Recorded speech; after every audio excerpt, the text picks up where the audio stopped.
Another day, another basketball stories na naman ang pagkikwentuhan natin.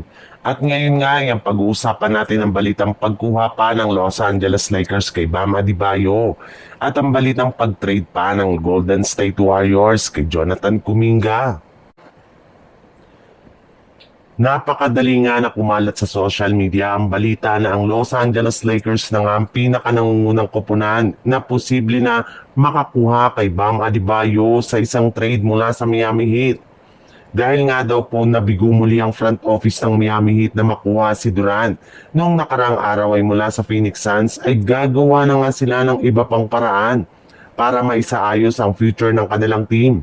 And since nga hindi na nila kaya pang maging competitive sa mga susunod na taon, ay maaari nga daw na ma-rebuild na lang sila ng kanilang team kung saan plano na nga nila dito na i-trade ang kanilang mga natitirang manlalaro kagaya na lang ng kanilang superstar na si Bam Adebayo. Hindi rin naman nga sila mahihirapan sa pag-trade sa kanya sa dami ng mga team na interesado sa kanyang serbisyo. Maaari na rin naman nga daw nila itong ibigay sa Los Angeles Lakers na matagal nang gustong makuha si Adebayo para magamit ito bilang katandem na LeBron James at Luka Doncic. Sa ibang balita naman, bagamat man nga daw pumirma na ng kontrata si Jonathan Kuminga sa Golden State Warriors, ay hindi pa rin naman nga nito nabubura o matatakpan ang problema nila sa kanilang batang player. Masyado na rin naman nga daw na wala ng tiwala si Kuminga sa coaching staff ng Warriors na maaaring pagmula ng drama sa loob ng kanilang prangkisa na siyang ikasira ang kanilang kampanya.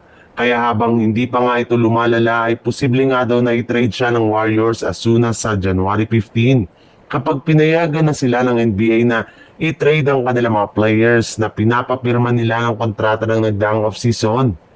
Pero ayon nga sa naging pahayag ni Kuminga sa kanyang interview sa media ngayong araw, wala rin naman nga daw siyang balak na mag-request sa Golden State Warriors ng trade ngayong season, gayong mananatili pa rin siya sa kanilang team hanggang sa pagtatapos ng kanilang kampanya.